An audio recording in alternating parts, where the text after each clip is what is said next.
નમસ્કાર દોસ્તો, સુપરફાસ્ટ તાજા સમાચારમાં તમારું સ્વાગત છે। દેશ, દુનિયા અને ગુજરાતના તાજા, મોટા અને સૌથી મહત્વપૂર્ણ સમાચાર જાણીએ તે પહેલાં તમે ચેનલમાં નવા હોય તો ચેનલને જરૂરથી સબસ્ક્રાઇબ કરીને વિડીયોને લાઇક કરી દેજો। સૌથી પહેલા દોસ્તો આપણે વાત કરીએ તો આગામી 72 કલાક ગુજરાત માટે ખૂબ જ ભારે છે। જ્યાં દોસ્તો ગુજરાતમાં ચોમાસું ફરી એકવાર બરાબરનું જામ્યું છે, ત્યારે આવી સ્થિતિમાં હવે હવામાન વિભાગ અનુસાર આગામી 72 કલાક ગુજરાત માટે ખૂબ જ ભારે રહેશે। તેથી ઘણા બધા એટલે કે મોટા ભાગના જિલ્લાઓમાં અતિ ભારેથી લઈને અત્યંત ભારે વરસાદની પણ આગાહી કરાઈ છે। તો ડીપ ડિપ્રેશનનો ખતરો ગુજરાતને માથે ઊભો થયો છે। તેની અસરના કારણે ઘણા બધા જિલ્લાઓમાં વરસાદને લઈને રેડ એલર્ટ પણ જાહેર કરવામાં આવ્યું છે। તો ડીપ ડિપ્રેશન ડીસાથી 50 થી લઈને 60 કિલોમીટર દૂર છે। તો 29 ઓગસ્ટ સુધીમાં મુશળધારથી અનરાધાર અને ધોધમાર વરસાદ વરસી શકે છે। તો દોસ્તો આ સિસ્ટમનો તમારા વિસ્તારમાં અંદાજે કેટલો વરસાદ પડ્યો હશે ફટાફટ નીચે અમને કોમેન્ટ કરીને જણાવજો। તો દોસ્તો બીજા સૌથી મોટા સમાચાર સામે આવ્યા છે। સાવધાન ગુજરાત, ગુજરાતની ઘણી બધી નદીઓ ભયજનકની સપાટીને વટાવી દીધી છે। જ્યાં દોસ્તો રાજ્યમાં પડી રહેલા ભારે વરસાદના કારણે નદીઓ ગાંડી તૂર બની ગઈ છે। તો નર્મદાની સપાટીમાં પણ વધારો થઈ રહ્યો છે। તો વડોદરાની વિશ્વામિત્રી નદી ફરી એકવાર ભયજનક સપાટીએ પહોંચી ગઈ છે। તો જ્યારે પૂર્ણા નદીમાં પણ ઘોડાપૂરની સ્થિતિ જોવા મળી છે। તો પાણીના વધતા જતા પ્રવાહથી સાવચેત રહેવા માટે લોકોને તંત્ર દ્વારા અપીલ કરવામાં આવી છે। તો અંબિકા નદી પણ ગાંડી તૂર બની છે અને ભયજનક સપાટીથી પણ ઉપર વહી રહી છે। તો સાબરકાંઠામાં આવેલી હરણાવ નદી પણ બે કાંઠે વહી રહી છે। તો દોસ્તો આગળ વધુ એક સૌથી મોટા સમાચાર મળ્યા છે। ખતરનાક વીજળીના કડાકા ભડાકા સાથે અમદાવાદમાં ધોધમાર વરસાદ વરસ્યો। જ્યાં દોસ્તો ગઈકાલે અમદાવાદમાં મેઘરાજા મહેરબાન થયા હતા। તો સવારથી જ ધોધમાર વરસાદ વરસ્યો હતો। તો વીજળીના કડાકા ભડાકા સાથે અતિભારે વરસાદ વરસ્યો હતો।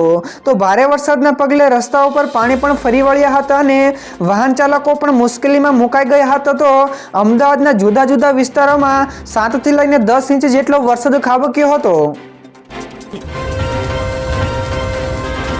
તો દોસ્તો બીજા સૌથી અગત્યના સમાચાર સામે આવ્યા છે। 5 જિલ્લા સિવાયના તમામ જિલ્લાઓમાં રેડ એલર્ટ અપાયું છે। તો હવામાન વિભાગે કરેલી આગાહીના પ્રમાણે આજે પણ રાજ્યના મોટાભાગના જિલ્લાઓમાં ભારે વરસાદથી અતિભારે વરસાદ વરસી રહ્યો છે।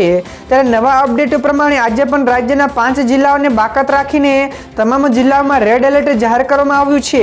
તો સૌરાષ્ટ્ર અને સુરતમાં પણ અતિભારે અને બાકીના જિલ્લાઓમાં ભારેથી અતિભારે વરસાદની આગાહી કરી છે। તો લોકોને કામ સિવાય બહાર ન નીકળવા માટેની પણ સૂચના અપાઈ છે। તો દોસ્તો બીજા સૌથી મહત્વપૂર્ણ સમાચાર સામે આવ્યા છે। નર્મદા ડેમના 23 દરવાજા ખોલાયા, જેથી નીચાણવાળા 42 જેટલા ગામોને એલર્ટ કરવામાં આવ્યા છે। જ્યાં દોસ્તો ઉપરવાસમાંથી વરસી રહેલા અતિભારે વરસાદના પગલે નર્મદા ડેમની સપાટીમાં સતત વધારો થઈ રહ્યો છે।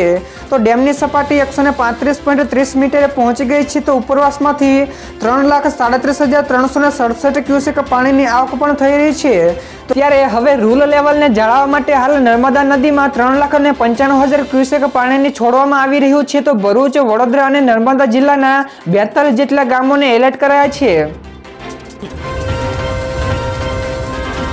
તો દોસ્તો ત્યારબાદના ફટાફટ આગળના બીજા સમાચારની વાત કરવામાં આવે તો ભારે વરસાદના પગલે રાજ્યમાં 500 થી વધારે રસ્તાઓને બંધ કરાયા છે। જ્યાં દોસ્તો રાજ્યમાં પડી રહેલા અવિરત અતિભારે વરસાદના પગલે 500 થી વધારે રસ્તાઓને બંધ કરી દેવાની ફરજ પડી છે। તો જેમાં 10 સ્ટેટ હાઈવેનો સમાવેશ થાય છે, તેમજ પંચાયત હસ્તકના 470 રસ્તાઓ અને અન્ય 15 કરતાં વધારે રસ્તાઓનો સમાવેશ થાય છે। તો સામે આવેલી માહિતી અનુસાર રાજ્યમાં 244 થી 45 તાલુકાઓ કરતાં વધારે તાલુકાઓમાં વરસાદ નોંધાયો છે, જેના કારણે રોડ રસ્તાઓ પણ બંધ કરી દેવામાં આવ્યા છે। તો નવસારી ઉપરાંત સુરત જિલ્લામાં 5 તાલુકાઓમાં જ 50 કરતાં વધારે માર્ગો અવરજવર માટે બંધ કરી દેવામાં આવ્યા છે। તો દોસ્તો તમારા વિસ્તારમાં પણ કેટલા રસ્તાઓને બંધ કરી દેવામાં આવ્યા છે ફટાફટ નીચે અમને કોમેન્ટમાં જણાવજો। તો દોસ્તો ત્યાર પછી બીજા સૌથી મહત્વપૂર્ણ સમાચાર સામે આવ્યા છે। રાજ્ય સરકારનો ખૂબ જ મહત્વપૂર્ણ નિર્ણય। તો રાજ્યની તમામ પ્રાથમિક શાળાઓમાં આજે રજા જાહેર। જ્યાં દોસ્તો રાજ્યમાં પડી રહેલા અતિભારે વરસાદના પગલે ઠેર ઠેર પાણી ભરાઈ ગયા છે। તો ભારે વરસાદની આગાહીના પગલે રાજ્ય સરકાર દ્વારા એક મહત્વપૂર્ણ નિર્ણય લેવામાં આવ્યો છે, જેમાં રાજ્યમાં આજે તમામ પ્રાથમિક શાળાઓમાં રજા જાહેર કરી દેવામાં આવી છે। તો જેને લઈને પ્રાથમિક શાળામાં આજે રજા જાહેર આપવાની પણ સૂચના આપી દેવામાં આવી છે। તો દોસ્તો ત્યાર પછીના બીજા સૌથી મોટા સમાચાર સામે આવ્યા છે વડોદરાના માથે ફરી એકવાર પૂરનું સંકટ। જ્યાં દોસ્તો સતત પડી રહેલા ભારે વરસાદના પગલે વડોદરાના માથે ફરી એકવાર પૂરનું સંકટ ઊભું થયું છે। તો 10.5 ઇંચ કરતાં વધારે વરસાદ પડતા શહેરની સુરત બદલી નાખી છે। તો વિશ્વામિત્રી નદી ભયજનક સપાટી વટાવીને 27.39 મીટરે પહોંચી છે। તો શહેરમાં 10.5 ઇંચ કરતાં વધારે વરસાદ વરસ્યો છે, જેથી જળબંબાકારની સ્થિતિ પણ ઊભી થઈ છે। તો દોસ્તો ત્યાર પછીના બીજા સૌથી અગત્યના સમાચાર મળ્યા છે। આગામી 4 થી 5 દિવસ અતિભારે વરસાદની આગાહી છે। તો રાજ્યમાં ધોધમાર વરસાદ વરસી રહ્યો છે। તો હવામાન વિભાગે રાજ્યમાં ગુજરાતમાં બોટાદ, ભરૂચ, નર્મદામાં અતિભારે વરસાદની આગાહી કરી છે। તો કચ્છ, અમદાવાદ, સુરેન્દ્રનગર, ભાવનગર, જામનગર, પોરબંદરમાં પણ ભારે વરસાદ પડશે તેવી આગાહી કરી છે। તો દક્ષિણ ગુજરાતમાં જોઈએ તો સુરત, નવસારી, તાપીમાં મેઘો તાંડવ પણ મચાવશે। તો મોરબી, દ્વારકા, ખેડા, આણંદ અને વડોદરામાં લોકોને ઘરમાં જ રહેવા સૂચના અપાઈ છે। તો 40 થી લઈને 60 કિલોમીટરની ઝડપે પણ પવન ફૂંકાવાની આગાહી કરી છે। તો દોસ્તો તમારા વિસ્તારમાં પણ ભારે પવન ફૂંકાઈ રહ્યો છે કે નહીં, ફટાફટ નીચે અમને કોમેન્ટમાં જણાવજો। તો દોસ્તો ત્યાર પછીના આ સિવાયના બીજા સમાચારની વાત કરવામાં આવે તો ગૃહમંત્રીએ ગુજરાતમાં વરસાદની સ્થિતિનો તાગ મેળવ્યો છે। જ્યાં દોસ્તો ગુજરાતમાં પડી રહેલા અતિભારે વરસાદની સ્થિતિ અંગે કેન્દ્રીય ગૃહમંત્રી અમિતભાઈ શાહે માહિતી લીધી છે। તો આ અંગે રાજ્યના સીએમએ જાણકારી આપતા જણાવ્યું હતું કે કેન્દ્રીય ગૃહમંત્રીએ રાજ્યમાં જરૂર જણાય ત્યાં બચાવને રાહત અને આપત્તિ વ્યવસ્થાપન માટે કેન્દ્રીય દળોની વધુ મદદ મોકલવાની સહિતની જરૂરી સહાયતાનો માટેની ખાતરી આપી છે। તો દોસ્તો ઉલ્લેખનીય છે કે રાજ્યમાં ભારે વરસાદથી જનજીવન ખોરવાઈ ગયું છે। તો દોસ્તો ત્યાર પછીના બીજા સૌથી અગત્યના સમાચાર સામે આવ્યા છે। આખા ગુજરાત ઉપર વાદળોનો જમાવડો છે। તો હાલ એવી તસવીરો વાયરલ થઈ રહી છે, જે તસવીરોમાં આખા ગુજરાતમાંથી વાદળોનો જમાવડો જોવા મળી રહ્યો છે, જેનો અર્થ એ થાય છે કે ગુજરાતમાં ગમે ત્યાં ભારેથી અતિભારે વરસાદ વરસી શકે છે। તો જેથી લોકોને સાવચેતી રાખવાની જરૂર છે। તો બીજી બાજુએ હવામાન વિભાગે પણ આગામી 48 થી 72 કલાક અતિભારે વરસાદની આગાહી કરી છે, જેના પગલે તંત્ર દ્વારા પણ વારંવાર લોકોને સાવચેતી રાખવા માટેની અપીલ કરવામાં આવી રહી છે।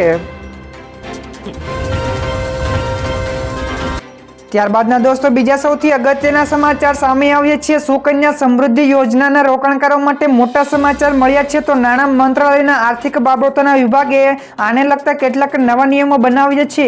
તો નાણાં મંત્રાલયે થોડાક દિવસો પહેલા જ એક પરિપત્ર જાહેર કર્યો હતો, જેમાં તમામ ફેરફારોનો ઉલ્લેખ કર્યો હતો। તો બાળકો અથવા તો સગીરોના નામે ખોલવામાં આવેલા અનિયમિત પીપીએફ ખાતાઓમાં તેવા પુખ્ત વયના થાય ત્યાં સુધી પોસ્ટ ઓફિસ સેવિંગ્સ એકાઉન્ટનો વ્યાજદર મળશે। તો આ પછી પણ તેમને પીપીએફમાં વ્યાજ મળતું રહેશે। ત્યારબાદ દોસ્તો આગળ વધુ એક સૌથી મોટા સમાચાર મળ્યા છે। તાપી નદી પણ બની ગાંડી તૂર। જ્યાં દોસ્તો લોકોને સાવચેતી રાખવાની અપીલ છે। તો ઉકાઈ ડેમની સપાટી સતત વધવાને પગલે ઉકાઈ ડેમના 15 દરવાજા ખુલીને તાપી નદીમાં 1,94,511 ક્યુસેક પાણી છોડવામાં આવી રહ્યું છે।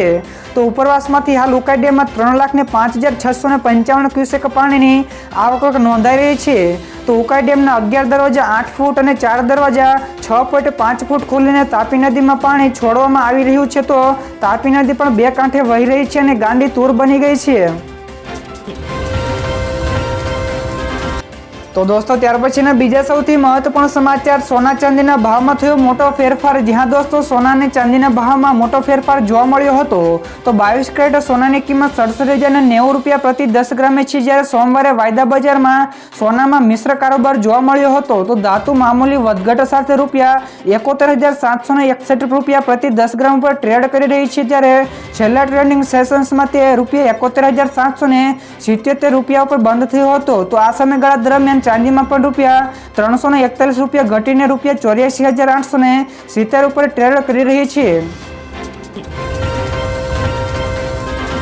ત્યારબાદ દોસ્તો આ સિવાયના બીજા સમાચારની આગળ વાત કરવામાં આવે તો ગીરાધોધે વિકરાળ સ્વરૂપ ધારણ કર્યું છે। જ્યાં દોસ્તો ડાંગમાં અતિભારે વરસાદના કારણે મેઘતાંડવની સ્થિતિ જોવા મળી છે।